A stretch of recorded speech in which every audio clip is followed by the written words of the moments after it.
Salam sejahtera, anda bersama saya Cynthia Eng dalam Agenda Awani. Setiap tahun tanggal 8 Mei, dunia akan meraihkan Hari Palang Merah dan Bulan Sabit Merah. Jadi istimewa untuk Agenda Awani hari ini, saya amat berbesar hati bersama yang teramat mulia Datuk Seri Diraja Tan Sri Tunku Puteri Intan Safinaz. Tunku Puteri adalah Pengerusi Kebangsaan Bulan Sabit Merah atau Malaysian Red Crescent MRC. Terima kasih Tunku Puteri bersama kami dalam Agenda Awani hari ini. Kita tahu 2 tahun lepas adalah tempoh yang amat mencabar untuk kita semua kerana pandemik COVID-19. Tetapi peranan frontliners dan sukarelawan seperti organisasi MRC tetap ke hadapan untuk menyumbang jasa tidak kira apa keadaannya. Pasti bukan senang untuk memimpin sebuah organisasi yang begitu besar sekali dalam tempoh pandemik, dalam tempoh lockdown. Apakah pengalaman yang mungkin boleh dikongsikan, Tunku? Terima kasih, Cynthia. Ya, saya dipilih sebagai pengerusi Bulan Sabit Merah pada tahun 2018. Dan apabila terjadinya pandemik ini, ia memang satu yang luar jangkaan. Sudah tentu ada ura-ura bahawa satu pandemik mungkin berlaku, tetapi kita tak bersedia sebagai satu negara, bukan sahaja Malaysia tetapi banyak negara mungkin tidak menjangka isu ini akan berlaku. Jadi Bulan Sabit Merah juga kita kurang persiapan. Persiapan kita selalunya untuk banjir, tanah runtuh, kebakaran dan sebagainya, tapi tidak satu pandemik yang berleluasa di masyarakat. Tiada batasan, tiada confinement dari segi zon atau negeri.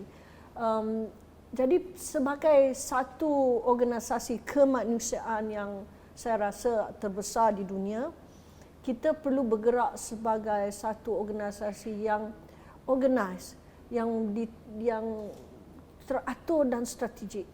Dan itu cabaran saya sebagai pengerusi. Tiba-tiba kita dilanda satu pandemik yang mengejut.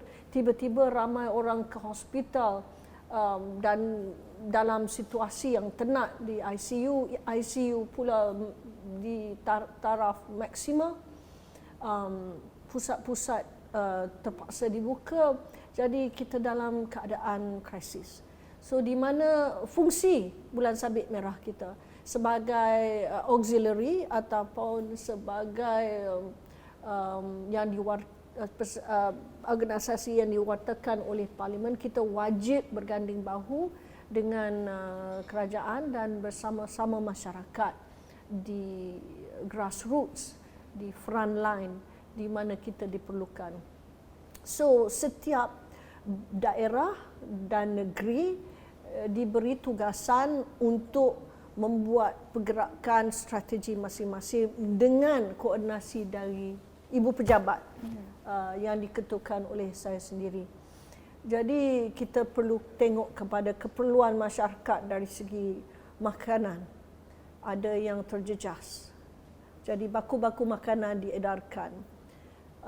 Kit-kit kebersihan kita edarkan kepada masyarakat yang memerlukan.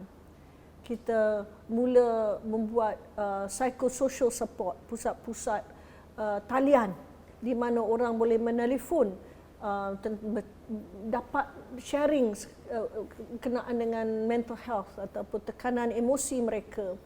So kita mula pusat-pusat psychosocial support.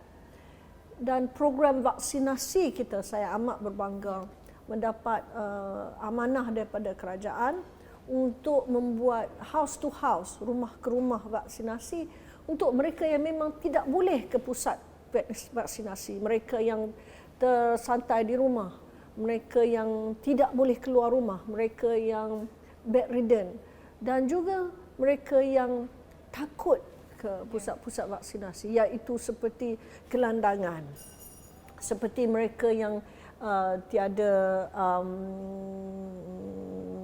tiada dokumentasi yang lengkap tetapi hidup dan bekerja di Malaysia. Saya rasa ini bersesuaian dengan nilai yang diangkat oleh MRC, iaitu no one gets left behind. Dalam program imunisasi vaksinasi COVID-19 ini, saya difahamkan MRC bukan sahaja membantu dalam menghantar ambulans ke kawasan-kawasan yang remote dan juga pelbagai outreach program yang dijalankan untuk membantu mereka seperti yang dikatakan oleh Tunku, mereka yang mungkin takut untuk ke hadapan untuk mendapatkan vaksinasi. So program vaksinasi kami saya rasa adalah program yang paling utama. Kita juga dapat membantu keluarga yang terpinggir, kaum orang asli yang jauh masuk di dalam pendalaman. Unit vaksinasi kita turun masuk ke rumah mereka, ke perkampungan mereka. Dan ini adalah satu khidmat yang amat mereka appreciate. They really appreciate the fact that we have gone to them rather than them the cost untuk pergi ke pusat vaksinasi. Kerana mungkin daripada satu keluarga itu bukan semua boleh datang ke pusat vaksinasi. Mungkin ada warga mas yang tidak boleh. Mungkin ada kanak-kanak yang disable ataupun memerlukan bantuan khas untuk keluar ke bandar dan sebagainya. So 50,000 dosage yang kami telah berikan dan saya yakin 50,000 dosage itu adalah kepada mereka yang amat-amat memerlukan khidmat vaksinasi tersebut. Itu adalah satu kepuasan buat saya dan saya rasa our achievement contribution to this pandemic. And I'm very thankful, saya amat berterima kasih kepada sukarelawan-sukarelawan yang telah mengambil tanggungjawab dan amanah dan pergi ke masyarakat untuk memberikan khidmat vaksinasi tersebut. Bukannya senang untuk mencari dan memberi keyakinan kepada masyarakat yang terpinggir dan vulnerable untuk tampil ke hadapan. Kita kini dalam fasa peralihan endemik, tapi kita tidak boleh menafikan jurang ketidaksamaan, kemiskinan masih melebar, terutamanya kesan daripada pandemik COVID-19. Golongan rentan seperti ibu tunggal, OKU, warga emas terjejas teruk. Di mana peranan MRC membantu golongan ini? Apa menjadi keutamaan Tunku Puteri dalam fasa kita cuba recover from the pandemic? Terima kasih Cynthia. Saya percaya pengalaman pandemik ini daripada ajaran yang kita terima setelah pandemik ini ialah kita sebagai satu masyarakat perlu bekerjasama. So kolaborasi di antara badan-badan kemanusiaan, kita tak boleh tengok dari perbezaan kita antara kita ataupun competition. We have to avoid competition, we have to encourage collaboration and cooperation. This is of utmost importance. So in order to achieve the success or level of success that we want in recovery, post-pandemic recovery is back to that word cooperation. Bulan Sabit Merah kita terlibat dengan badan-badan yang organisasi kemanusiaan yang lain dan NGO di dalam National Recovery Committee untuk mengedarkan bantuan kewangan dan makanan kepada masyarakat di seluruh negara. So kita akan diberi bajet untuk mengedarkan bantuan ini.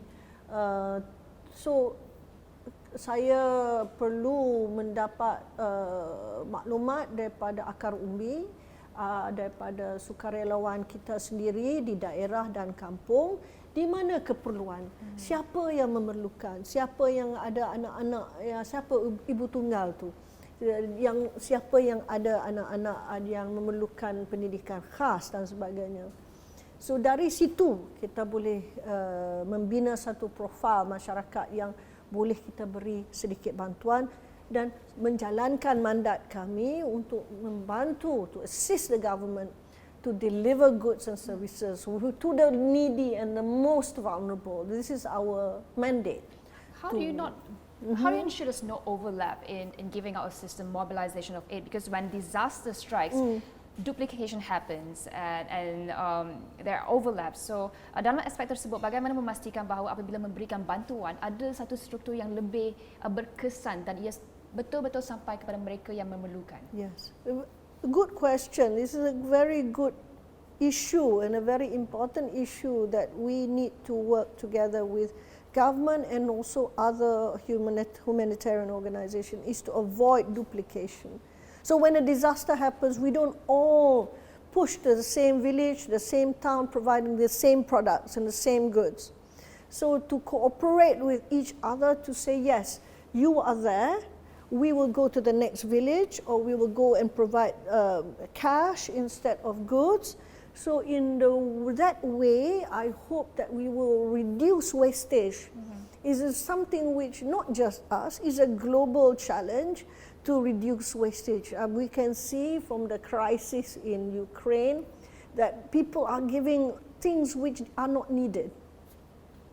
When there was our tsunami that happened in 2004, people were giving used clothes which had to be burnt and disposed of because they couldn't be utilized. So the cost and logistics of transferring second-hand goods are also restrictive.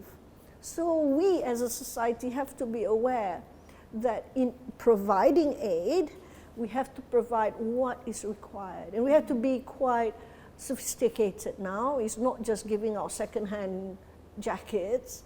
It's also about the transferring and mobilizing the aid to the right person, like you rightly say, to the exact person who needs it. So for me and Malaysian Red Crescent, we prioritize the use of cash and the voucher system. We believe, not just here, but globally, through our International Federation of the Red Cross and Red Crescent Society, which is based in Geneva. We work together with Geneva, our headquarters, in the systems, like you say, to ensure that there's transparency and no wastage of even the delivery of cash is right to the person, to the bank account, and not physical cash. There are some hesitations about giving out cash, maybe for the benefit of audience watching this interview and thinking to help, but they're a bit hesitant, like how the money will be spent. What do you say to them in terms of the transparency, trust that has been put in place within the organization? Yes, I think the issue of trust is of utmost importance, and our reporting to the public and our reporting to our federation, when they do give us cash to distribute to the people who have been affected by flood, for example, let's say 800,000 ringgit worth of cash is to be transferred to people in Kelantan, Terengganu and Johor and Pahang, for example, in the floods of 2016. We have to provide very clear reporting on who are those people that receive the cash, where they are from, the address and the details, their family, how many children. Then we have a digital system where our members will go down and interview the people and get the details, which will then be submitted to the headquarters here. That digital information is obviously kept confidential because it's part of Digital Protection Act and something we have to respect the privacy of all the individuals that we help. However, we believe that this is the best way of delivering cash and vouchers because we feel that it provides a dignity to the individual to decide to give to the children what they need to save, what they need to set aside. So I would argue that cash is certainly the most efficient way of delivering aid that we have with digital online transfer capabilities. Cash, physical cash is no longer necessary. And like I said, in the Turkey Red Crescent, they manage over 10 million US worth of cash for the Syrian refugees that live in Turkey, and that aid is through the European, I think the EU. So cash is managed on a huge scale through the Red Cross, Red Crescent Society, and I believe that system can work very well. Okay.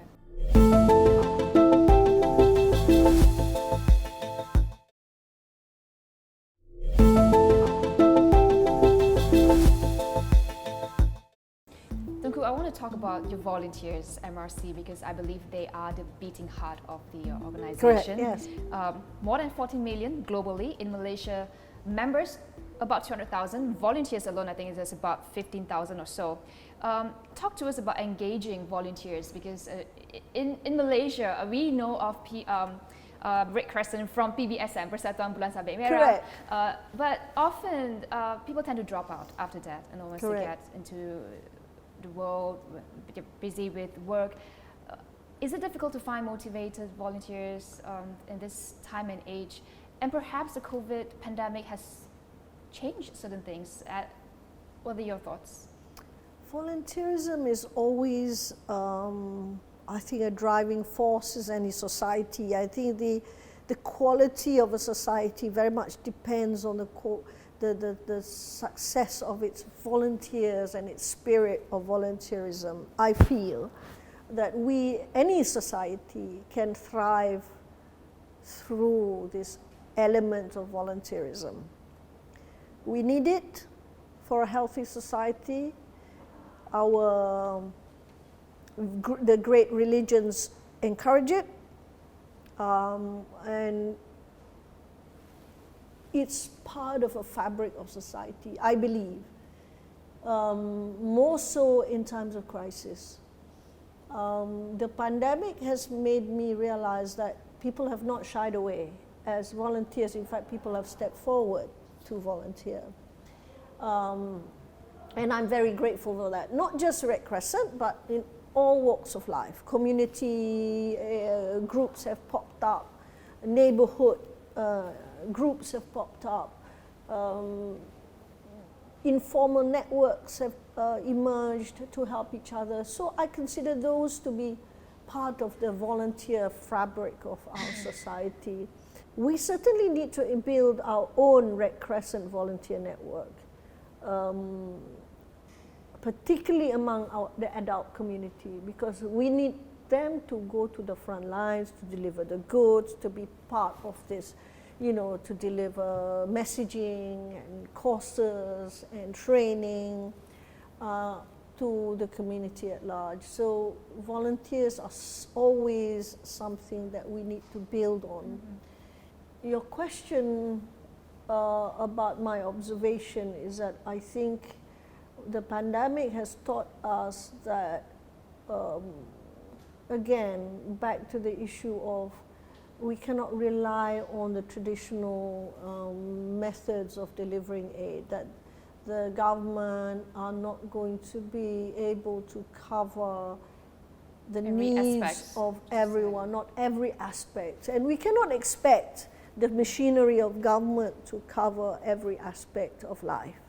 This is a reality because it's certainly not feasible.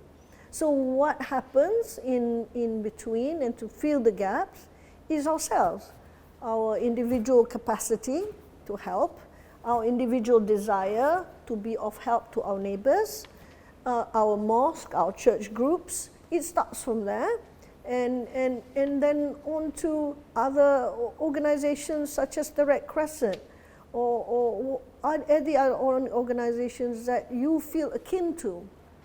So volunteerism is all about kinship, I think, and relationships between people. On that note, I would like to bring up the theme for the Red Cross and Red Crescent celebrations this year. The theme for 2022 is Be Humankind, which I think is in line with what you're saying. Sometimes it just takes one person to do a simple gesture to make a difference. Tell us more about the theme and what can we expect from the Malaysian Red Crescent this coming year. Thank you. Every year on the 8th of May, the World Red Cross Red Crescent Societies, all 192 societies around the world, celebrate what we call the World Red Cross Red Crescent Day, to celebrate our founder and the concept of the Red Cross and Red Crescent. Every year we have a different theme, And this year, the theme, given the numerous crises and challenges around the world that we have seen, and the issue of recovery, the fact that we are coming out of something traumatic that the world for the first time is experiencing, is the concept of kindness. So the theme is be humankind, be humankind, be a kind human. And I think this is something which we want to share in Malaysia particularly, because I feel that is a very important philosophy. So we've launched a small competition called Be Humankind Malaysia, where people can pose or do a social media snapshot and submit it to the Red Crescent to show their involvement and their gesture of kindness. Like you say, it takes an individual gesture of kindness. It doesn't have to be big. It can be just helping your neighbor pick up a bag of groceries or whatever it is that will help them alleviate their day. And I believe in, like the Malay phrase, sedikit-sedikit menjadi bukit. So the will of us as individuals in being kind, I think will create a momentum, I feel, that will prepare us to be more resilient. I think the word to be more prepared, to be more resilient as a society, should something else happen which is threatening to us all. I do want to turn this conversation to get a more personal insight into your aspirations. You are in your second term as president of MRC. Have you achieved what you had set out to do, and what more can we expect? My leadership has really come as a surprise to me. A surprise in terms of its timing. Is unexpected that we have had this pandemic. And it's also at a time when there is important changes that needs to be made. One being the limitation of time in a position. So I'm happy to note that we have imposed time limits to positions. And this, I feel, because we are 70% of our members are from the younger generation. So I want to prepare the younger generation for leadership roles. So my role here is I see it as a way of preparing the younger generation. So that's my priority, to prepare the next line of leaders for the society, to enable that we will thrive for another 150 years or beyond. Secondly, my priority is to encourage the leadership of women in our society. Not just we see in Malaysia, there has tend to be a certain imbalance, ketidaksamaan di antara ahli-ahli di peringkat management dan senior volunteers antara lelaki dan perempuan. Bukan saja di sini, tetapi di seluruh dunia. Jadi, as a society as a whole, we have taken a pledge to correct this imbalance, to improve the imbalance, dan perbaiki keadaan ini, di mana wanita-wanita ahli wanita kita diberi peluang untuk menjadi ketua dalam persatuan ataupun dalam Bulan Sabit Merah. Persatuan Bulan Sabit Merah di peringkat antarabangsa juga ada satu matlamat untuk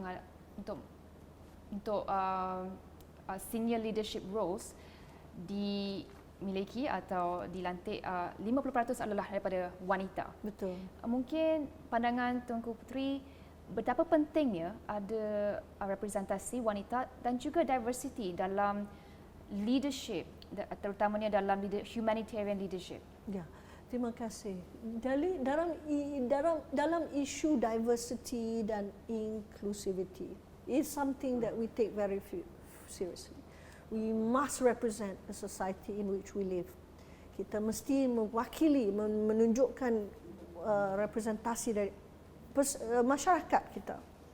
So, jadi wanita menjadi perlu lebih ramai ketua-ketua dan persatuan leadership dari golongan wanita perlu diketengahkan. Ini question bukannya tidak boleh, tapi tidak ada confidence. Setengah wanita tidak mahu menampilkan diri.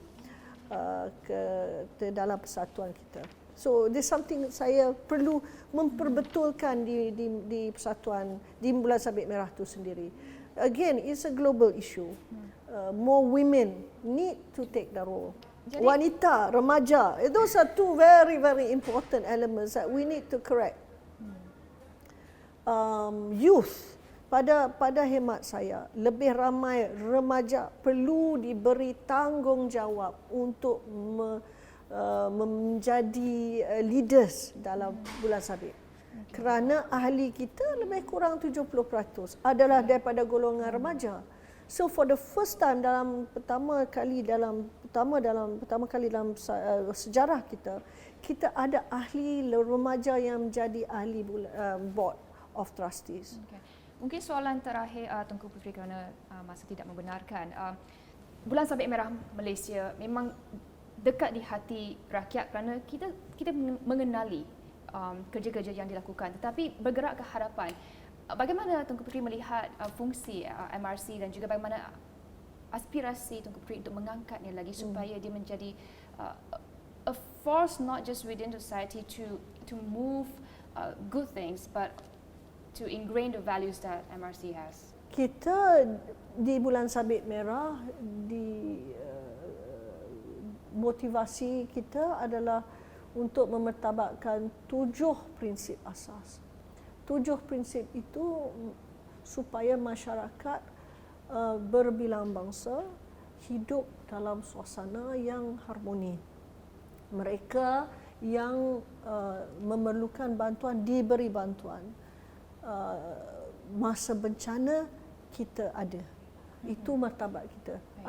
Tetapi visi saya pada masa hadapan adalah supaya Bulan Sabit Merah bukan hanya selalu satu agensi yang hanya timbul apabila bencana. Kebakaran, pandemik, banjir, tanah runtuh dan sebagainya. Tsunami, tetapi satu agensi yang untuk membangunkan masyarakat setiap masa. Di sekolah, di masyarakat umum. So, I want to see the Red Crescent Society be the front and center of community development.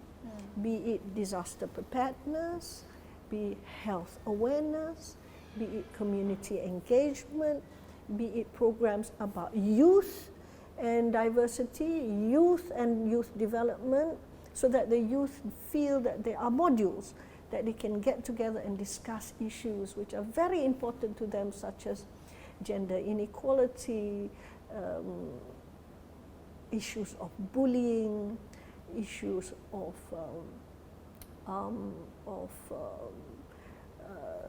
discrimination, and difficult issues which the youth may face.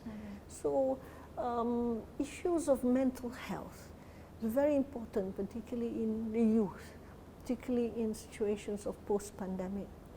So, I want to emphasize those issues to prepare our youth for the future, to prepare our members, our female members for the future leadership, and also to prepare the large society to feel that we are part of the everyday life,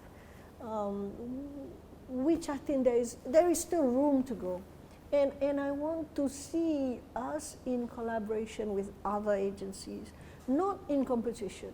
Right. That there is harmony between humanitarian aid organizations, there is harmony between NGOs, there is harmony in the working methods in response to disaster, not disharmony, confusion and wastage, which has tended to happen in crisis. It's not an easy challenge, because we can see in crisis abroad there is chaos when it comes to managing crisis.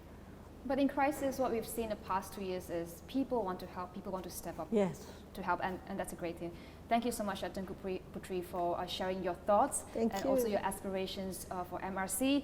Terima kasih Yang Amat Mulia Datuk Seri Diraja Tan Sri Tunku Puteri, Intan, Safinaz kerana sudi berkongsi pengalaman memimpin MRCS dan juga aspirasi untuk MRCS tahun 2022 di mana temanya ialah Be Humankind to All. Thank Terima kasih. Saya Cynthia Eng dan ini merupakan Agenda Awani. Salam hormat.